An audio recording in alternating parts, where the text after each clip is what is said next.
Hi, good evening.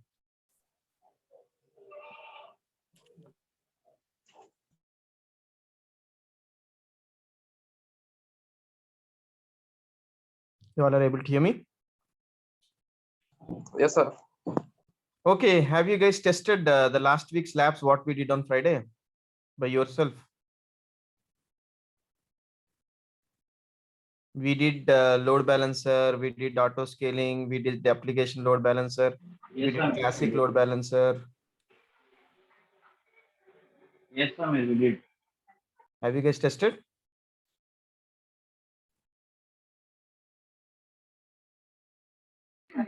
Yes, sir. Okay, very good. So somebody has messaged me that there is some problem with the machine. Who was that? I think. Sir, it's me, Sir Adarsh. Yeah, Adarsh, what is the problem? Sir, while creating this Active Directory, Mhm.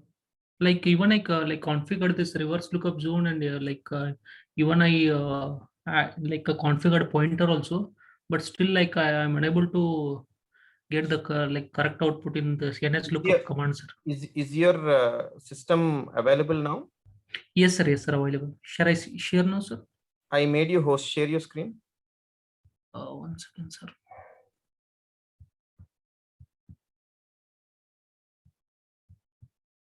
Sir, it is. Sir, you are able to see the screen? Yeah, yeah. Yes, sir. So 1 second, sir. Can you give me the control once?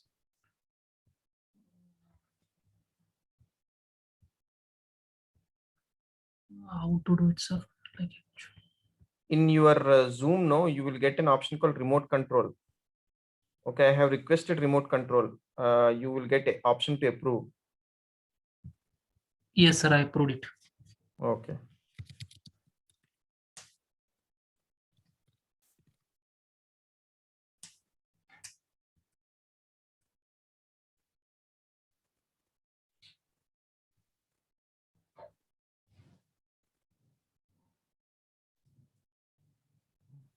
Okay.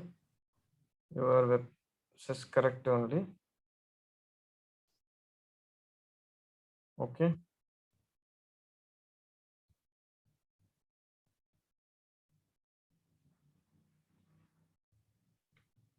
If you don't mind, I will delete this and I'll recreate. Okay.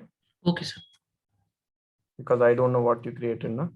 So I'll Yes, just yes. go to. Okay. Cutty.com you created. Okay, right click, new zone, next, next, next, next, 172.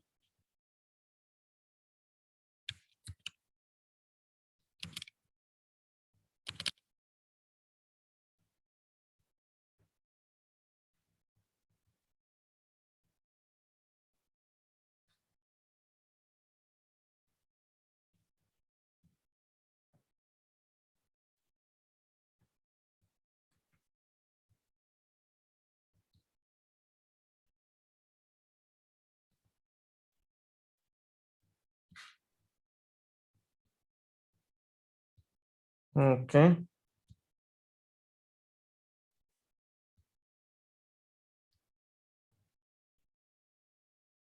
This is the machine, right? Yes, sir. Okay.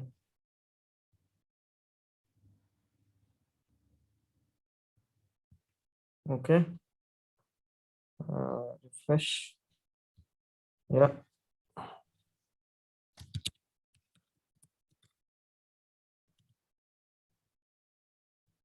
Okay.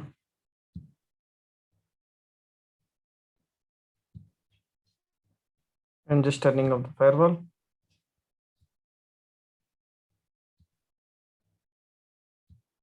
Okay.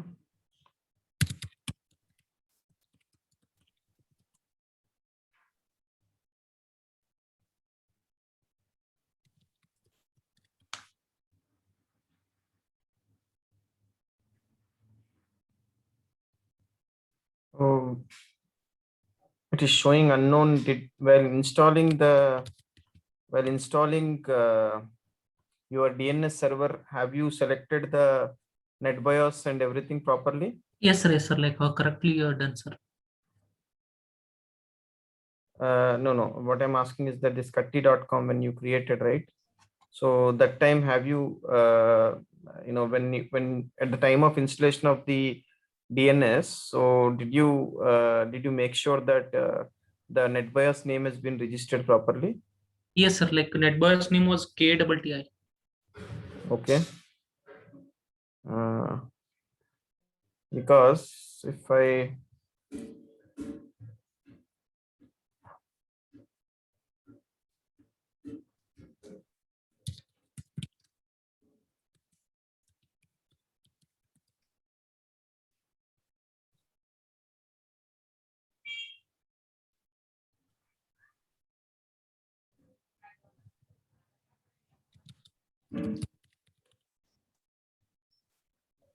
it is not showing because maybe at the time of registration when installing your we need to find out wait, I'll get to know if it is working, then maybe your NetBIOS name resolution at the time of installation was not proper. Ping, what is that name of your domain? KTTI. Katti.com. KTTI, sir. Hi, sir. Katti.com. Yes, sir. No. So your DNS is having some issue.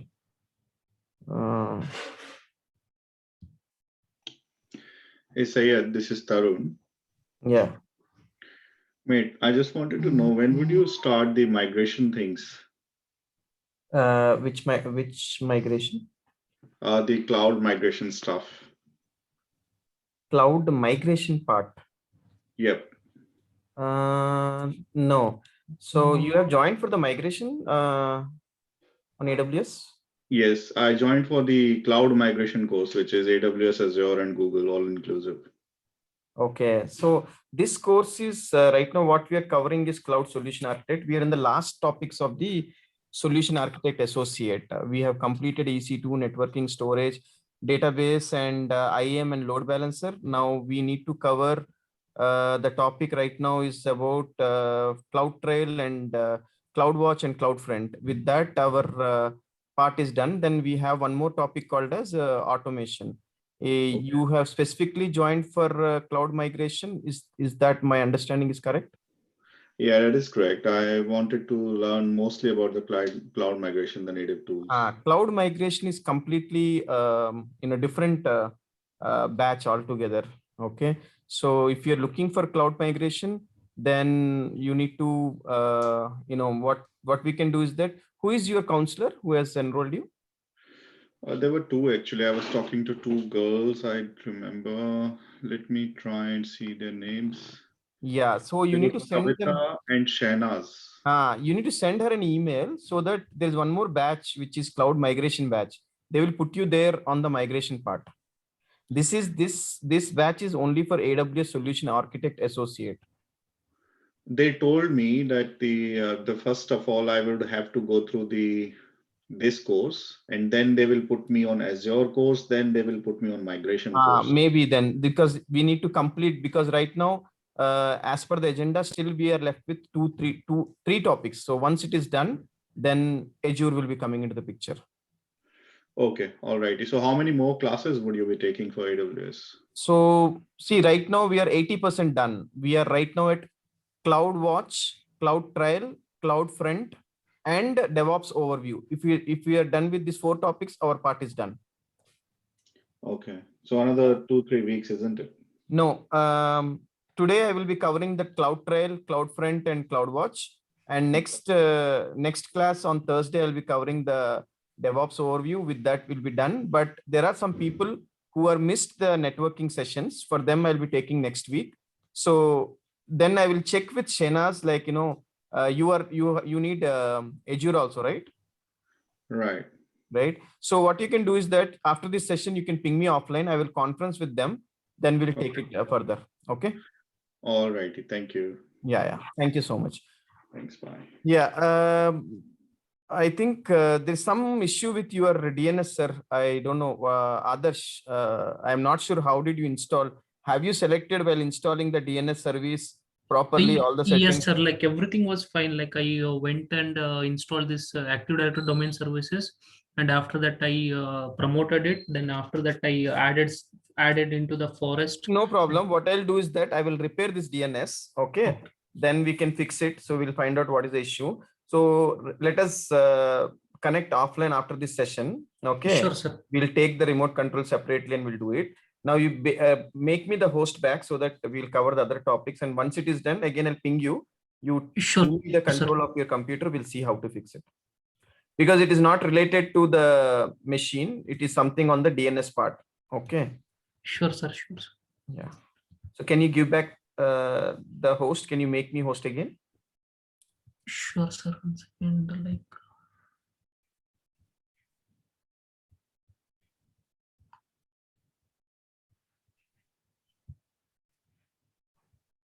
There is an option called host.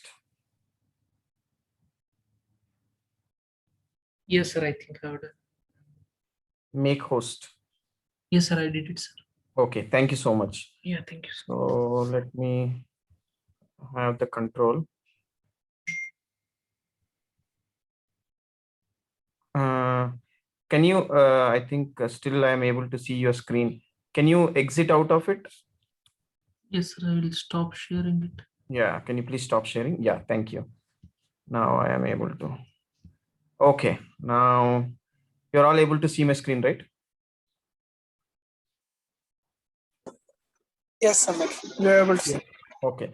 So till now, what we have covered, we know about the server side, right? We know about the network side. We have heard about storage. We have heard about database. We have discussed about IAM. We have discussed about the load balancers, and we have discussed about auto scaling, right? Now, this is something which is about auditing. So EC2, you all know. Networking, except few people, rest all people know. Storage, you are aware. DB, you are aware. IAM, you are aware. Load balancer, you are aware. Route 53, you are aware. Auto scaling, you are aware, right? And I think we have checked how SNS works also, notification. That day, I think one email is sent to Prashant Gaud.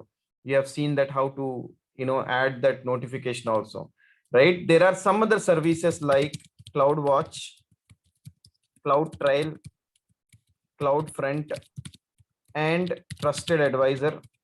These are small services which we are going to cover today.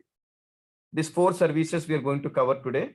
With this, our maximum part will be completed. So what is this CloudWatch, CloudTrail, and CloudFront and Trusted Advisor? See, CloudTrail is basically a service which will help you to find all kinds of activities on your AWS platform. What do you mean by activities? Suppose, let's assume that Sharath has done some kind of a changes, like he has done a reboot, or he has done some kind of a modifications on the AWS platform, or Vikas has done some kind of a changes.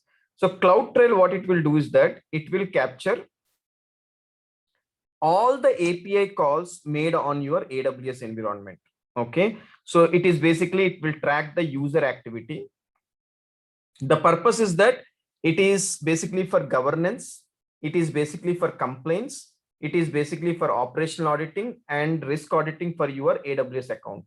So what do you mean by governance? Any idea? What exactly means by governance?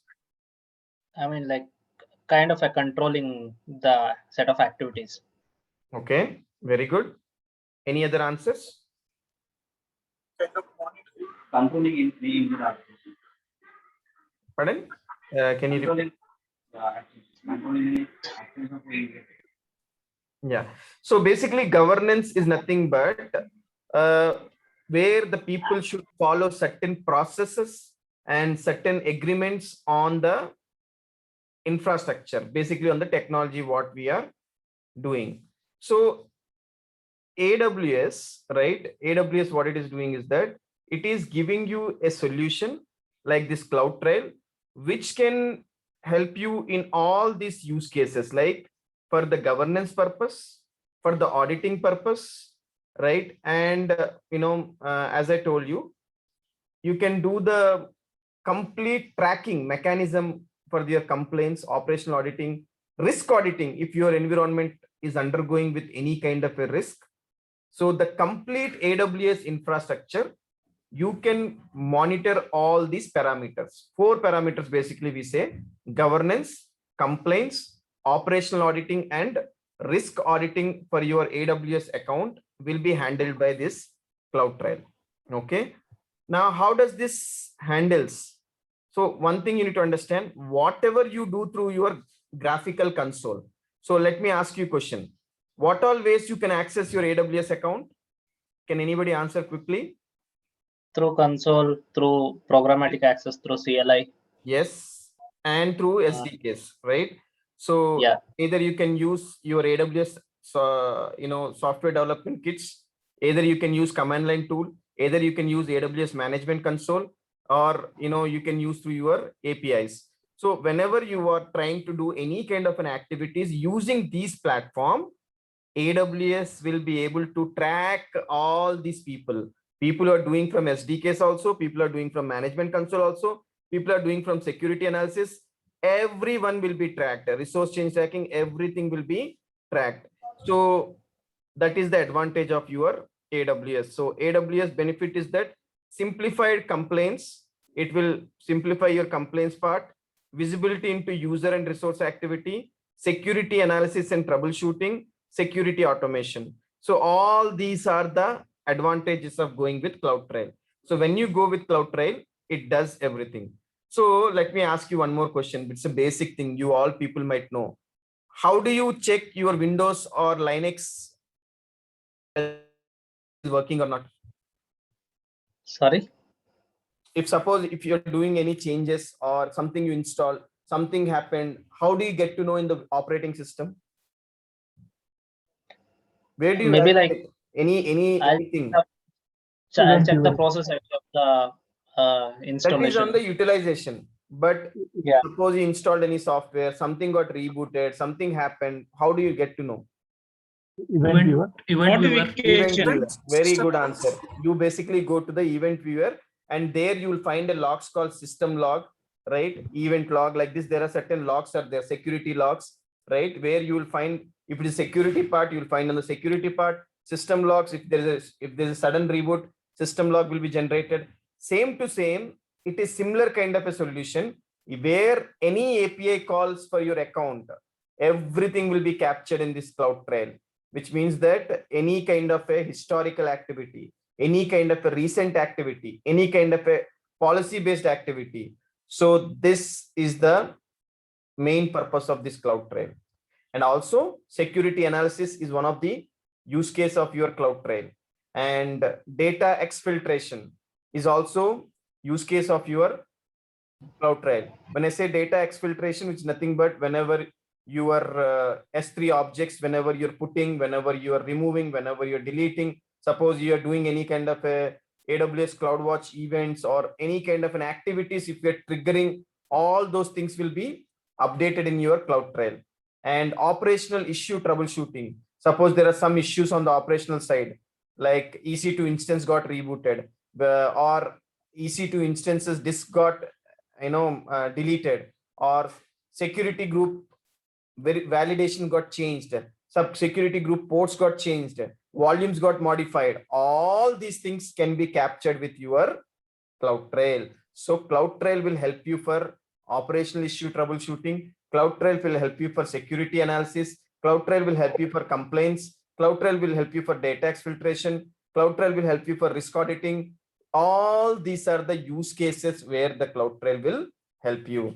So that's the reason it's very, very one of the important service. So it will identify the API caller. It will tell what's the time of the API call happened, what is the source API address, and what is the, at what time that happened, and what is the response, means what exactly AWS has provided the response, whether it is accepted or whether it is denied. All that information will be there in your CloudTrail.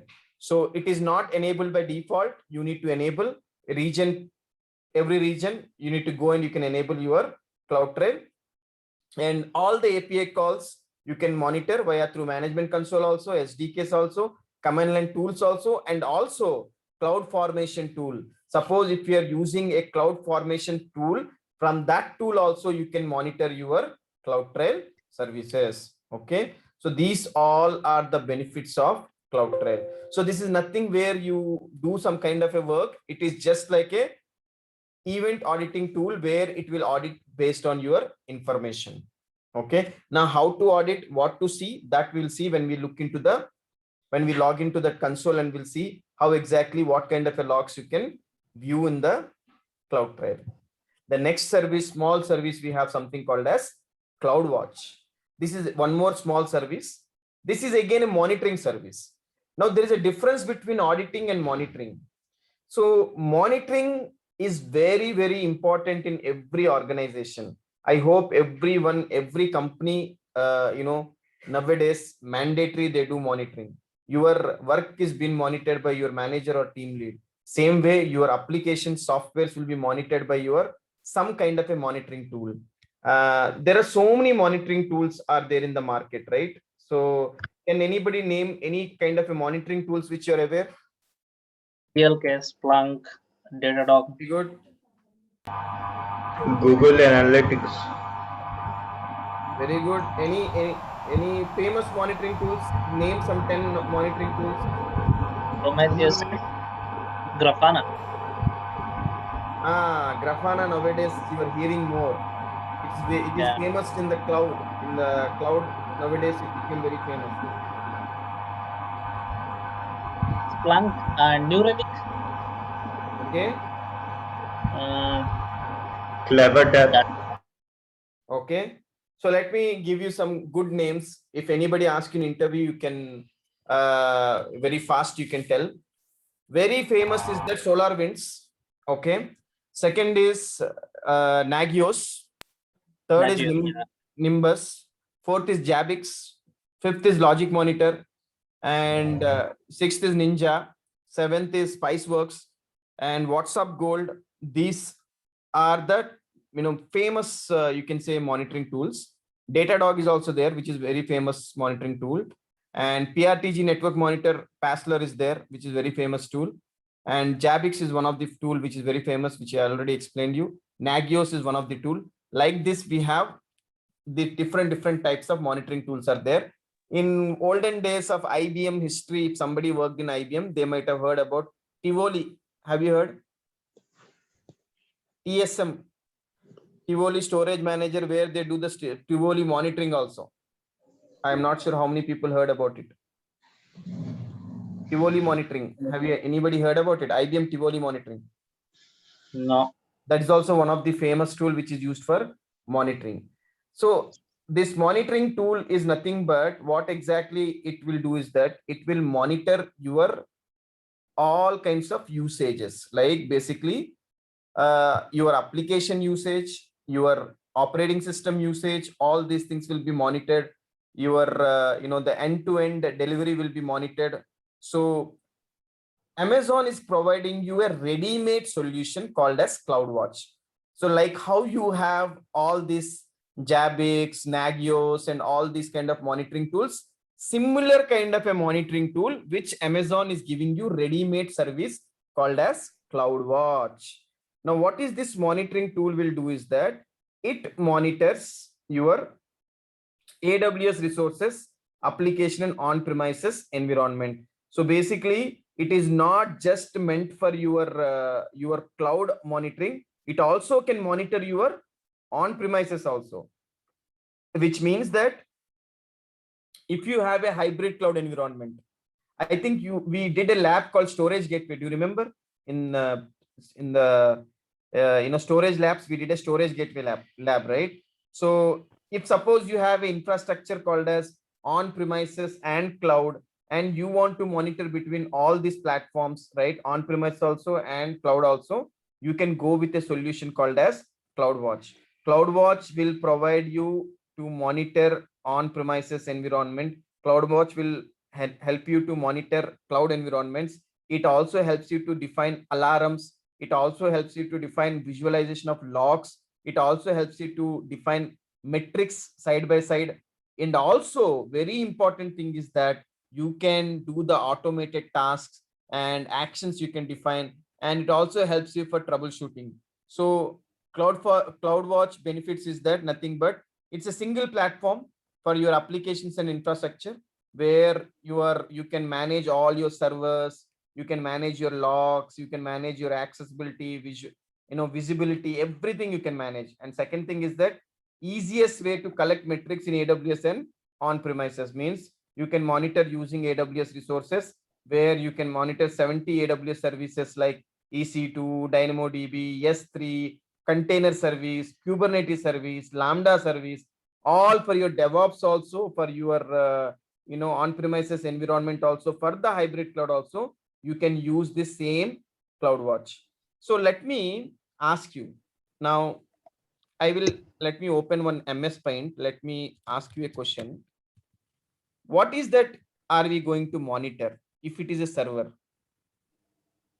CPU utilization, So note down storage, CPU, storage, memory, yeah, network, disk,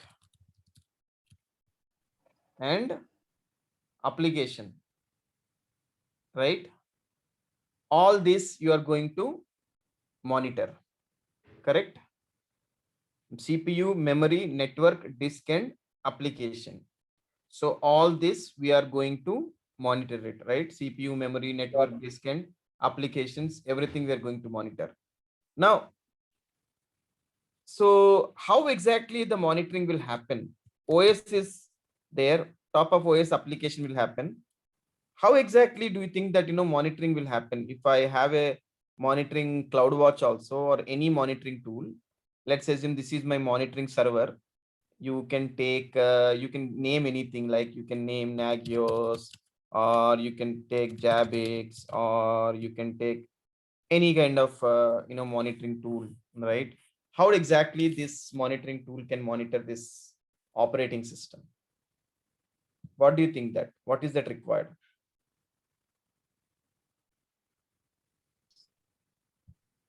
Inside the OS, what's happening? How this fellow will know? How this monitoring server will know what is happening inside your OS? Like there will be some threshold limit or something. No. See, very simple. If my let's take let us take in this, let me explain in a different way. Suppose if we want to check our health report, right? How is our health and all? What is that you do? You basically go to a hospital, you give your blood, you give some XYZ, then based on that they do some analysis and give you the report, what is the status of your health, correct? Now, operating system, inside the operating system, how a monitoring server will know CPU or memory or network or disk or application, whatever is the thing, how this monitoring server will know? So need to install some tools. Yes, who has answered this? Very good. We need to install something called as agent. So some kind of a tool, right, who can do the monitoring. So by default, every operating system, whether you take a Windows operating system, Linux operating system, any operating system inside the cloud, all these operating system will be loaded with agents. That is called as CloudWatch agent. And what this agent job is, that this agent will be backend, continuously will be communicated with this servers called as monitoring servers. Monitoring server is nothing but, in our case, CloudWatch service, right? So this is my CloudWatch service in a cloud. And what this will do, suppose if I have some different servers also, I can have 1 server, 2 server, 3 server, 4 server, any number of servers. All these servers are parallelly back to back communicating with this particular, see, back to back, this will be communicated to this monitoring server. And what this monitoring server will do, it will have an agent installed in every operating system. That agent, what he will do is that he will take all the data and he will generate the report to the monitoring server saying that, okay, this machine, CPU XYZ utilization, memory XYZ utilization, network XYZ utilization. So how that fellow is monitoring, how that agent is monitoring, that monitoring server is sending some kind of an instructions to the agent to do the certain task. Based on that only, that monitoring agent, what he's doing is that he's capturing that information and providing the information to monitoring server. So when it captures, it will be talking to these devices. So mandatory, every operating system, there should be an agent should be installed. So by default, whatever the operating systems you installed in your cloud, all will come along with the predefined agent installed.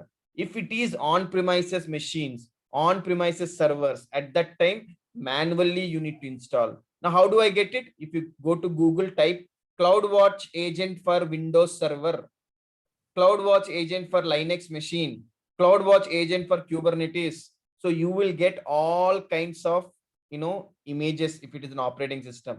If it is a Kubernetes or Dockers, directly from Docker engine, you can pull the images of the agent and you can install that on the containers. So this agents, what it will do is that it will talk to your monitoring server. Now, the next question is that how that exactly works, what all things they can do. So this monitoring, CloudWatch monitoring tool can do so many things. What all things they can do? First thing is that alarms.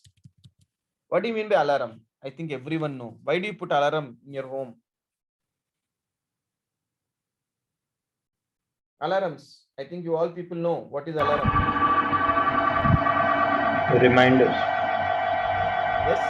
Why do we need an alarm? To wake up in the morning. Yeah.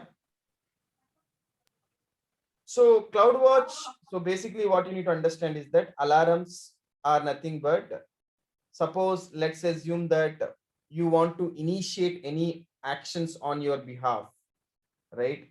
For example, let us take, if your CPU utilization is continuously going 95% and you have not set any alarm, it went to 99%, what will happen to you? If I don't define any alarms, what will happen if there is a high utilization? The chances of crash. Yes, there are chances of getting crash, or there are chances of hang, there are chances of not able to reach the server. So if I have an alarm, what I can do is that I can define, if my CPU utilization is more than 65% or 75% utilized continuously for 5 minutes, that is nothing but 300 seconds, please notify me, or change the alarm into, very critical. So what you can do, if you have that alarm, if you can integrate with the ticket, you will get a ticket. Okay, you know that that particular server is using high utilization. Then administrator can log in and check why it is utilized. If there is a problem, if there is some XYZ issue with the OS or some application, he can troubleshoot.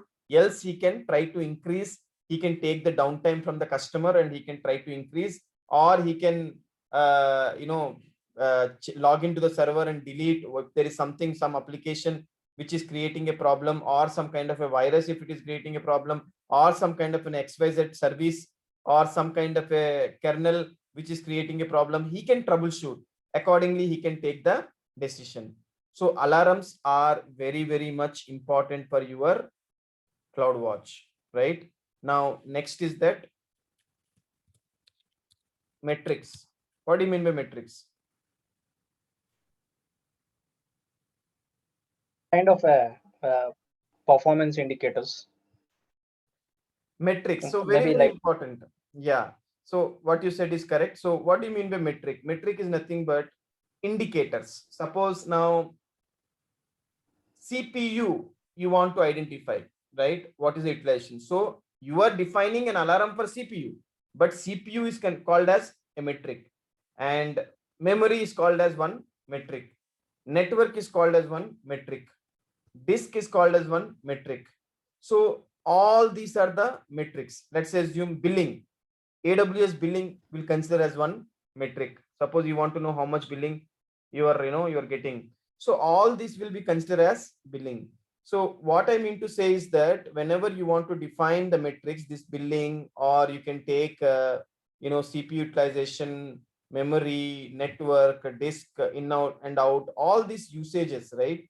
Whether it can be any kind of usages, all this will be considered as a metrics. So you can define metrics, you can define alarms, and next other thing is that Amazon helps you actions. Means CloudWatch, you can also do the action. What do you mean by action? Means you can say if the utilization goes XYZ, try to reboot, try to add, try to whatever the action is there, right? You can define all those actions in the CloudWatch. That is one of the benefit what you get in your CloudWatch as a service. So what is CloudWatch? CloudWatch is nothing but a monitoring service which will help you for providing the resources and application management. So it will collect the metrics, it will monitor the log files, it will define the alarms, and it also reacts to all kinds of AWS resources. It monitors EC2 instances, it monitors Dynamo databases, RDS databases, any log files, everything can be monitored, and you will also get a dashboard where you can see end-to-end visibility of your resources, what is the resource and how it is working.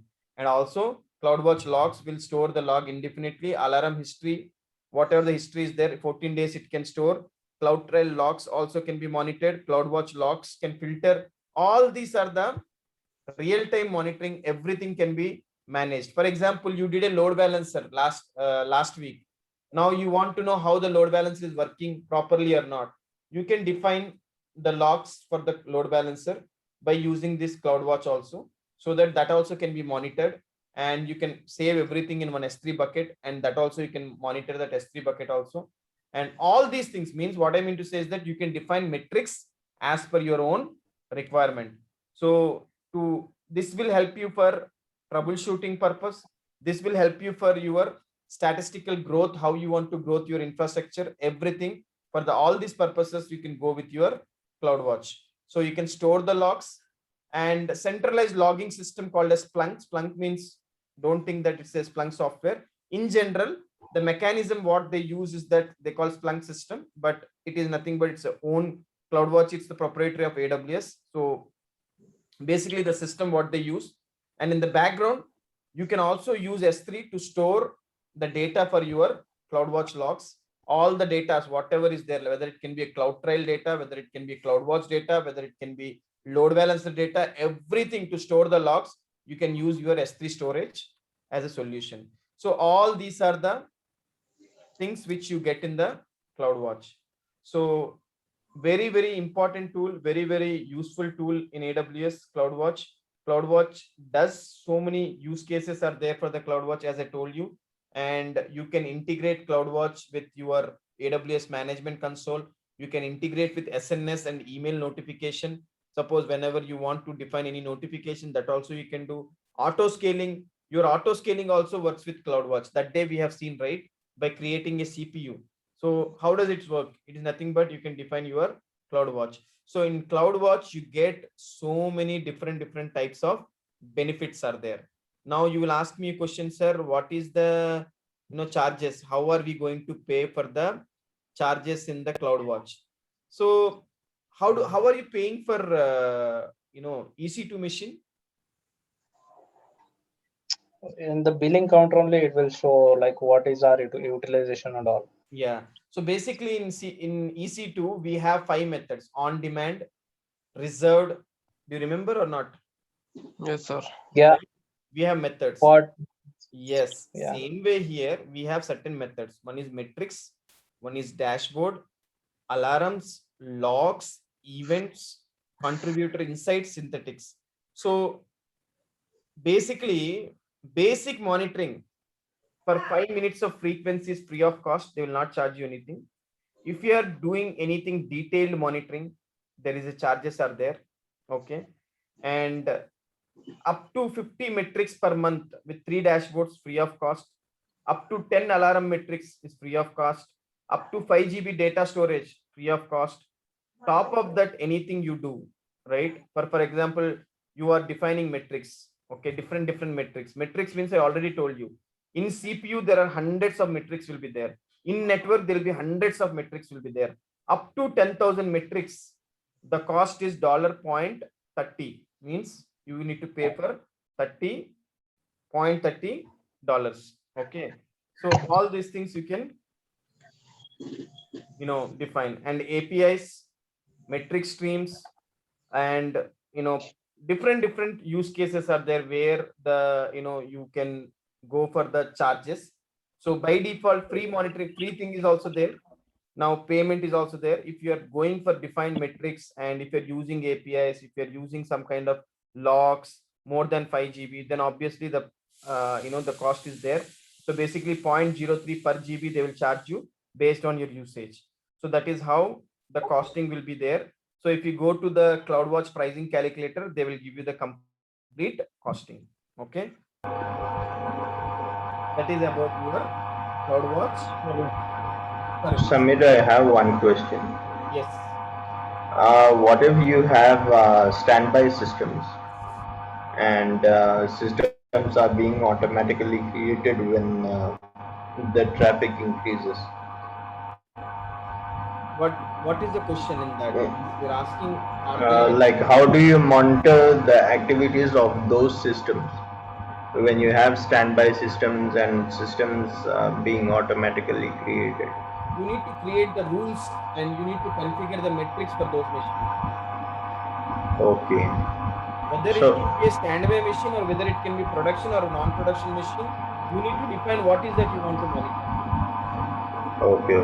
By default monitoring is there. CPU, memory, network, disk, default monitoring is free of cost. Now you want to define something detailed monitoring, then you need to pay for it. Okay.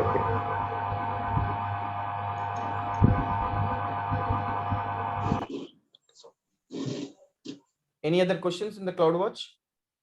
Sir, auto scaling is works on CloudWatch only, right? Very good question. Like Now somebody asked, like, does the auto scaling works in CloudWatch? So there are two things are there. Now before in auto scaling, there was no concept called as dynamic. Okay, now they have implemented dynamic. So when you define auto scaling, so if you make it dynamic, then it is automatically auto scaling is going as per its own conditions, like it will follow as per the utilization and all. But in the background, it is, if you define the tracking policy by saying, if you say that CPU should be monitored, memory should be monitored, the utilization at that time 100% they will use in the background is CloudWatch. Without CloudWatch, it cannot be tracked. okay, sir. Clear? Okay, sir.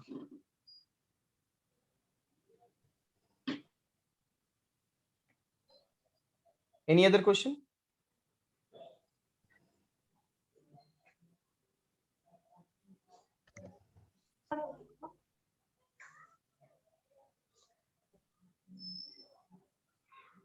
Anybody? CloudWatch, CloudTrail, any questions? Please ask me.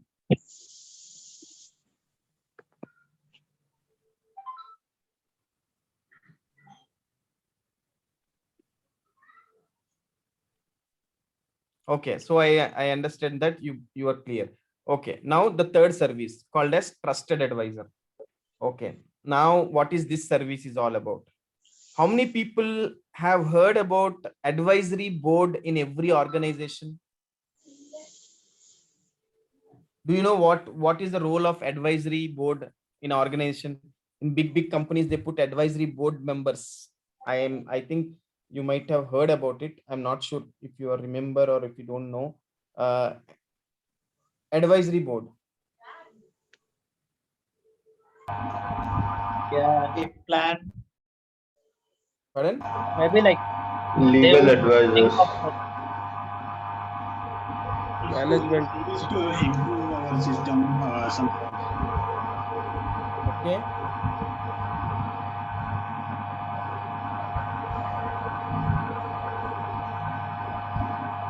Okay, so let me explain you what is advisory or advisory board and where exactly advisor roles will come into the picture. Okay, so first thing is that advisor is nothing but who tells you your organization what is good, what is bad, what you could have done, what you could, where you need to invest, where you no need to invest, and how much you are. If you go in this model, what is your benefit? If you don't go in this model, what is the benefit? How you can improve your organization performance, how you can optimize your organization in a better way. All these things will be done by basically a advisor. Basically we call advisor. Every company or every organization or a government organization or a private organization, in government organization they will put retired IAS officers, collectors for the advisory board members, and but in the private organization they put somebody senior vice presidents and other people, they put the advisory. Basically it will allow or it will provide you the best practices to evaluate and do the account checks, like improving the security, improving the infrastructure, improving the performance, and validating the the cost. All these parameters, right, will be done by this trusted advisors. So their job is to cost optimization. It will tell you, first thing is that cost optimization. Basically they will help you to save the cost and recommend to delete or unused or idle resources which you're not using it. And second thing is that performance, like they will improve the performance of your services by giving you better options. And they also help you for the security, like they can help you for what all security features you can implement, what all new things you can implement on the system. All those things you can, they will help you with the security. Fourth thing is that fault tolerance. So as I told you, trusted advisor can increase the fault tolerance solution, like high availability, whether they are using properly or not, availability zones and backup capabilities. All those things will be defined. And the fifth one is that service quotas. So service quotas are nothing but where they help you for all kinds of limits, whether you really need to increase the service limit or not. All those things will be defined by your trusted advisors. Okay, so basically they will do a quick scan on your environment to basically they'll help you with all this kind of a solution. So basically it's like completely giving you a proper guidance to your organization. They do this solution called as trusted advisor. Now the question comes is that, is this free or is it chargeable, or what exactly it is? So basically trusted advisors are, if you are going with basic support, that is they will not you're not going to get anything. If you're going with enterprise support solution, you are going to get the trusted advisor. So the best, they'll provide you all the best practices and all kinds of best practices in every services. It can be instances, it can be load balancers, it can be databases, everything. So they will help you with proper kind of a solutions. So very good, I can say that very good platform. But the only thing is that the they will just give you the best practices only. They will not going to do any kind of an actions you need to do. They will just give you the guidance. Okay, you need to define based on it.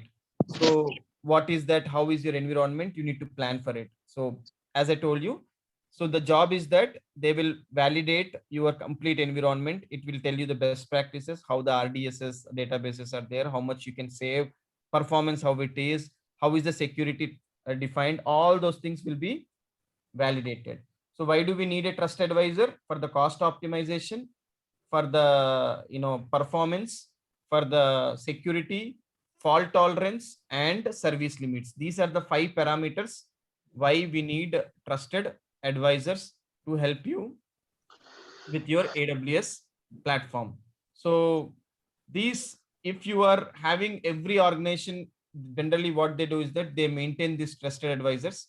So if you go to AWS Management Console, this, if you are only having enterprise level support, then only this trusted advisor will get an access. If you are a basic free support, they'll not be able to do it. So you need to have an enterprise support, then they can do the evaluation of your environment and they can give you the best practices. For that, you need to define an IAM policy and you need to give the access to them on the environment. So it is like limited access only for validating the checks of the categories, so that they can validate and they can give you the guidance. That is the role of your trusted advisor. Clear?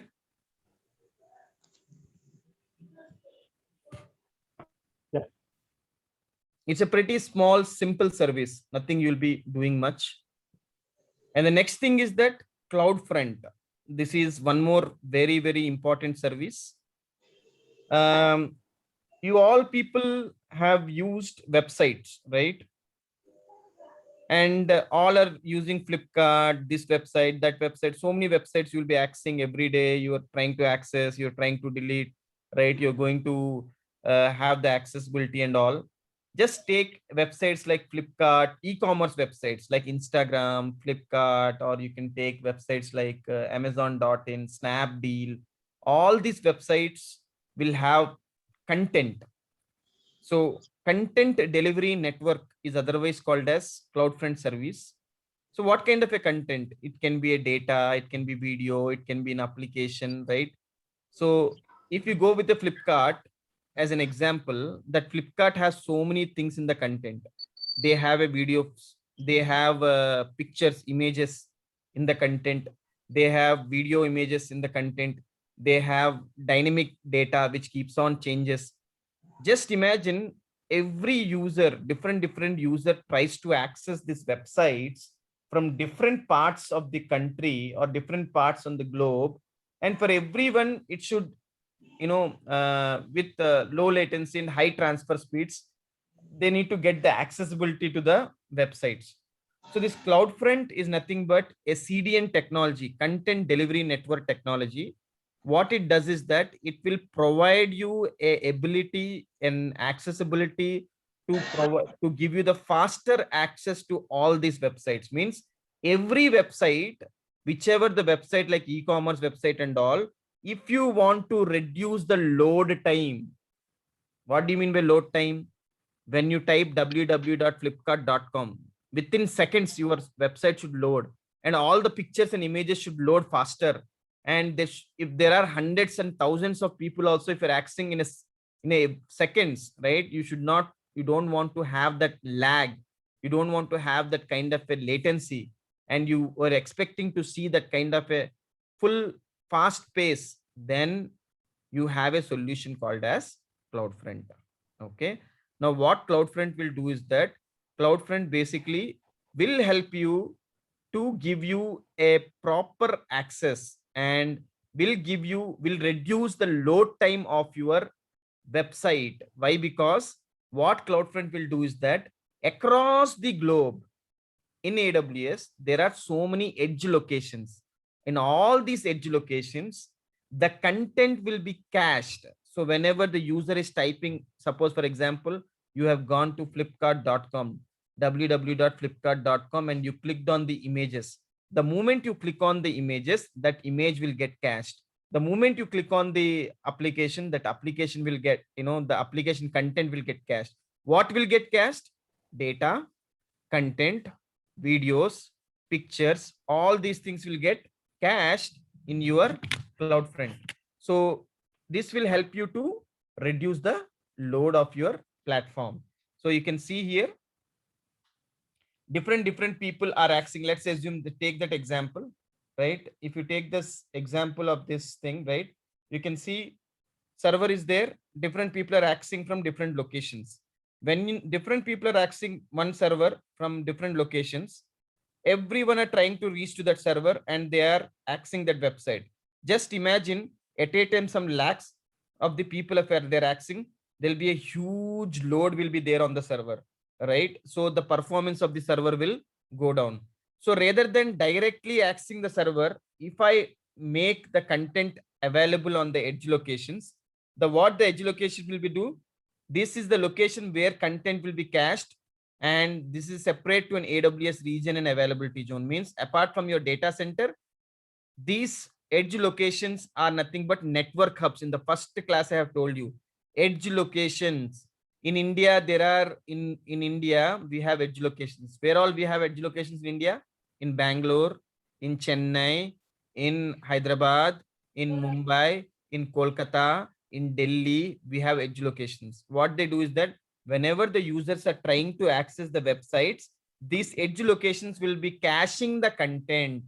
So this content, whatever they're caching, will be stored on the content delivery network, nothing but edge caching servers, so that whenever the user types xyz.com, so rather than every time reaching to that particular origin server, the files will be locally cached and will be provided so that it will be faster.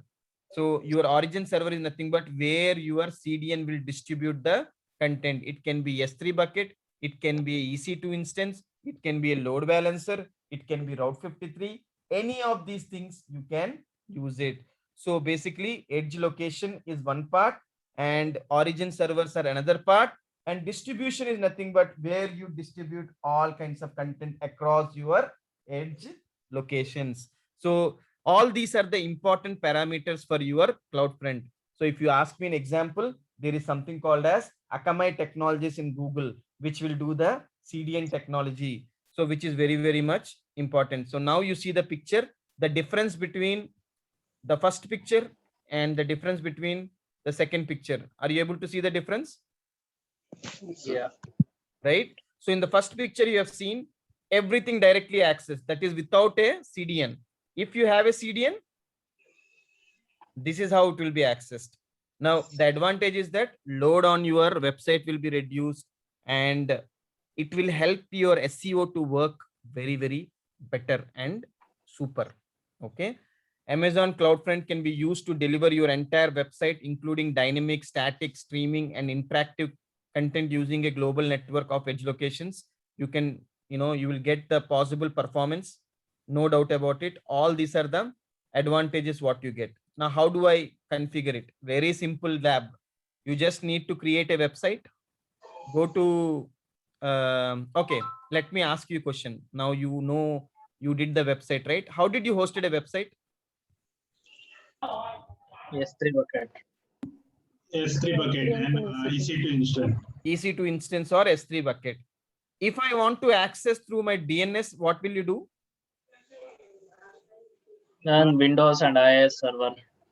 And but if I want to access through domain name, what will you do? Copy that IP and paste in this domain name. Very good. So you are creating an address record in your DNS server, and you will need to buy a domain name and you are going to access it, correct? You remember clearly, right? Yeah. Now, what you need to do is that if you want to do the CloudFront, you need to go to the CloudFront. You need to go to the CloudFront, and there you need to create the distribution in the CloudFront, and the CloudFront will create one URL. With that URL, you need to create a record in your portfolio, nothing but in your Route 53 DNS. So when you go to the Route 53, there it will ask you about your CDN details. So you need to point that to your CDN. Okay, let me show you that, then you will understand. Very, very easy. I will just show you very quickly. You're not presenting. Yeah, 1 second. I'm just doing that. 1 second.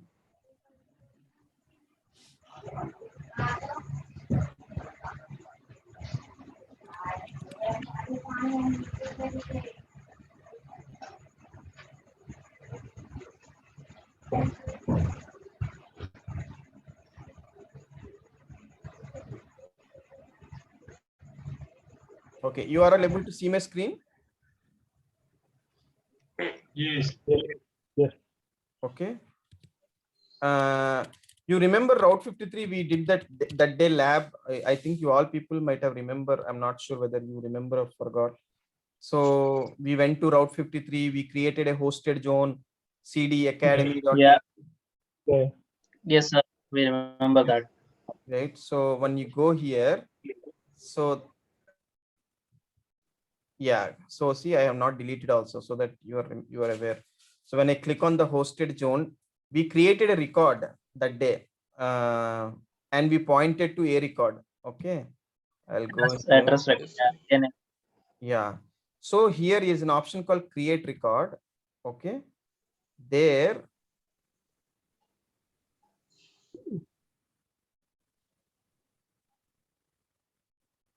These are the records which are there, right? So 1 second.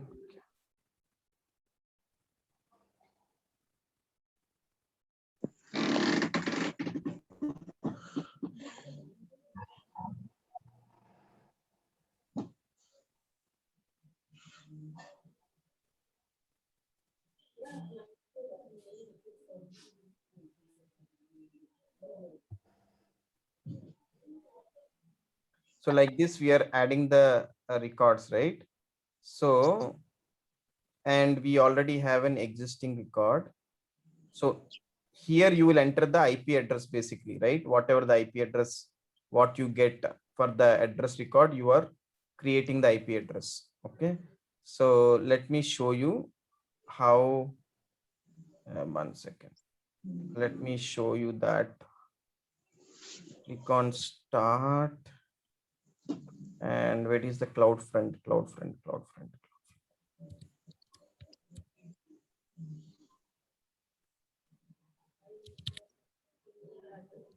Okay, this is here.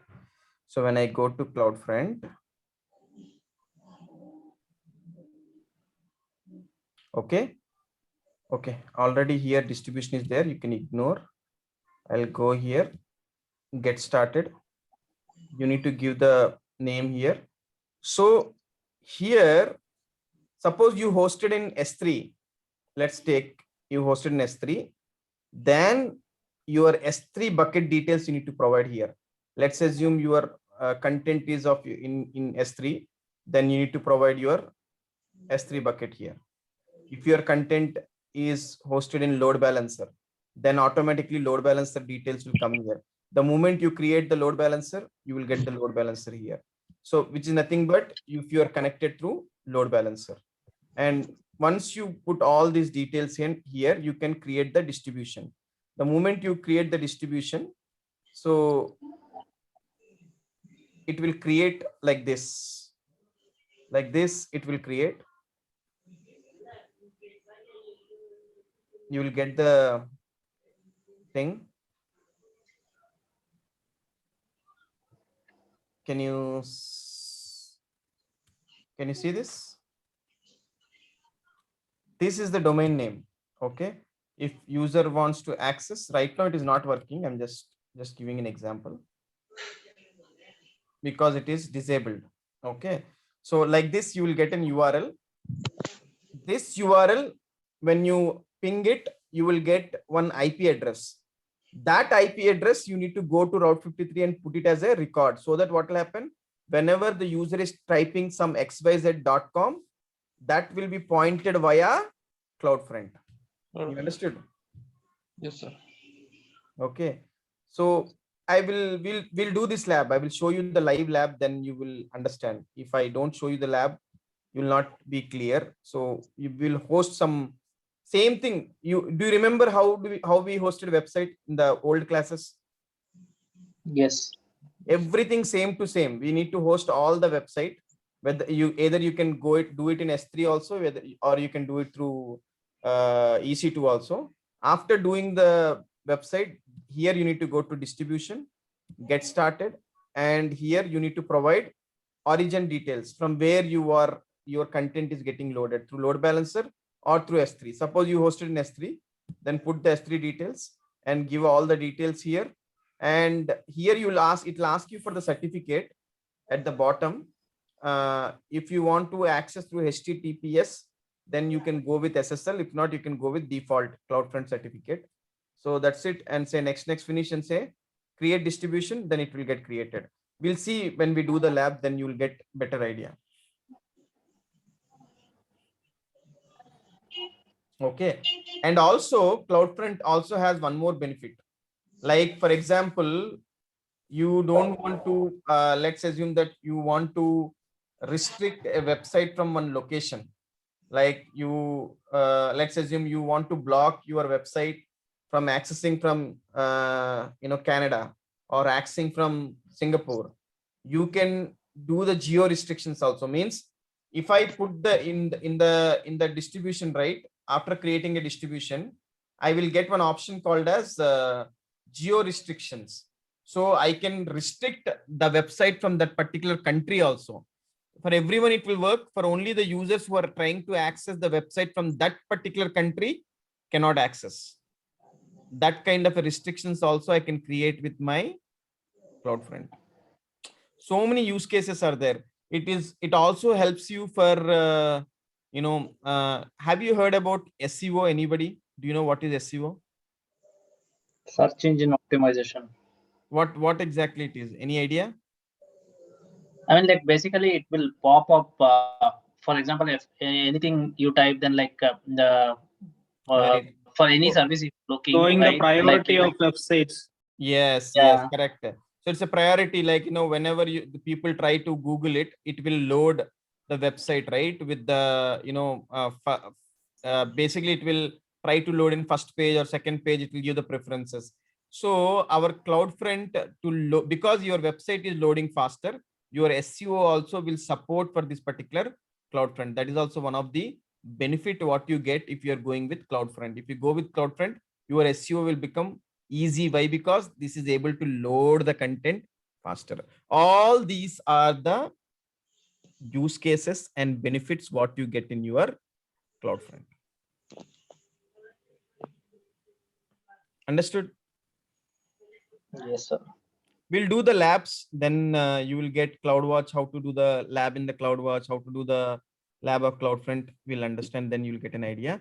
So you learned about CloudWatch, CloudFront, CloudTrail, and you learned about Trusted Advisor. In the next class, again a theory topic, there we'll learn about automation. The next class is all about DevOps.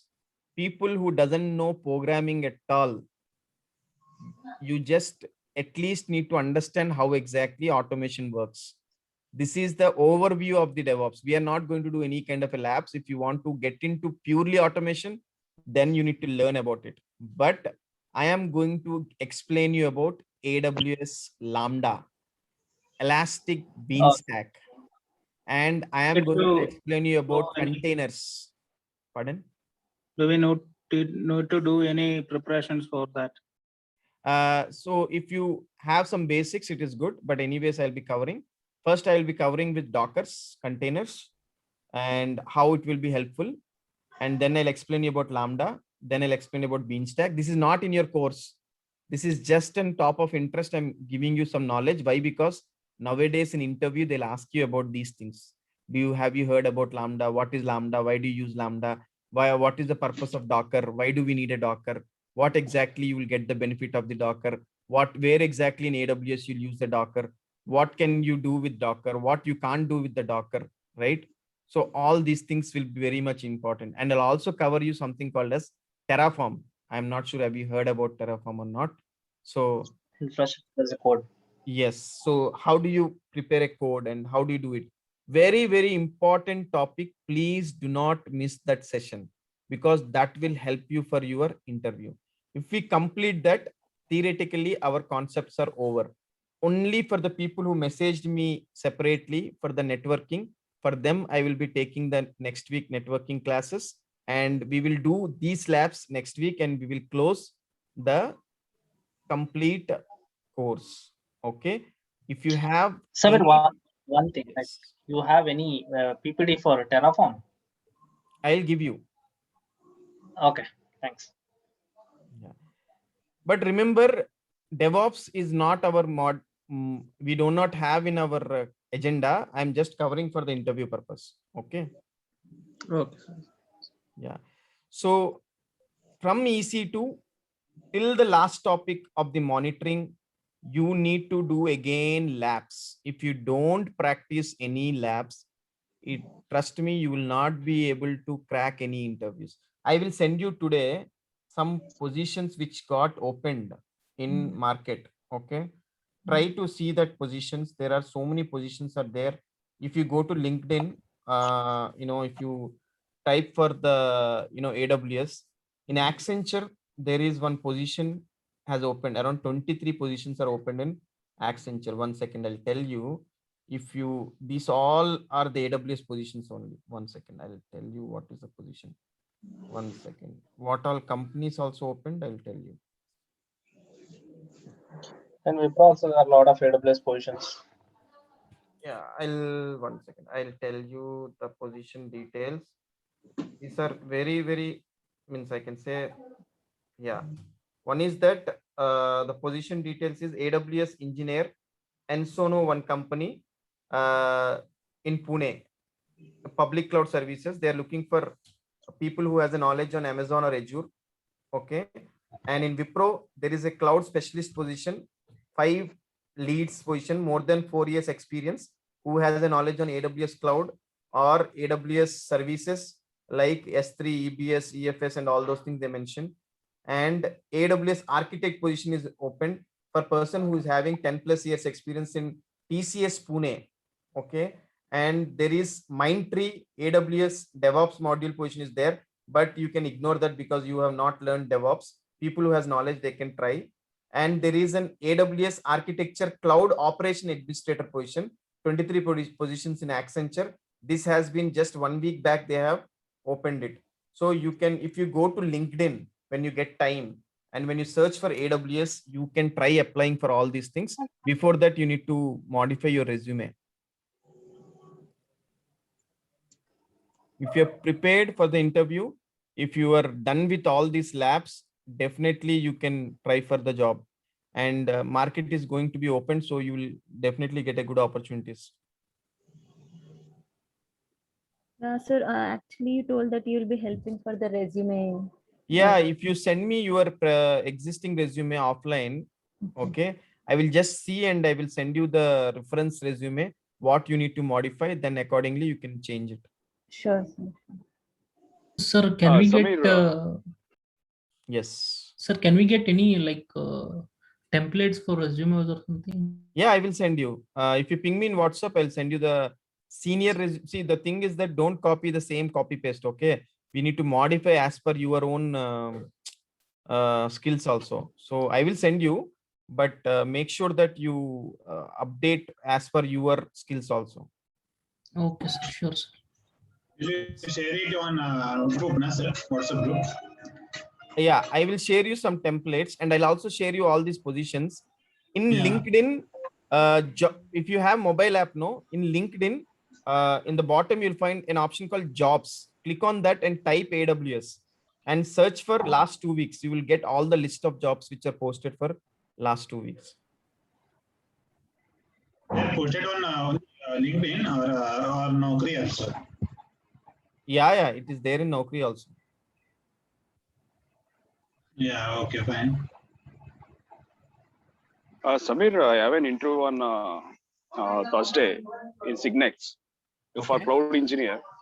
So I will send a jobs description. Can you send the interview questions possible? Yeah. Ping me in WhatsApp. I will tell you what all questions you need to prepare. Okay. Thank you. Yeah. Okay. Thank you, guys. So again, we'll catch up on Thursday with the next topic, that is overview of DevOps. And next week we'll have the networking session. Okay, thank you, Samir.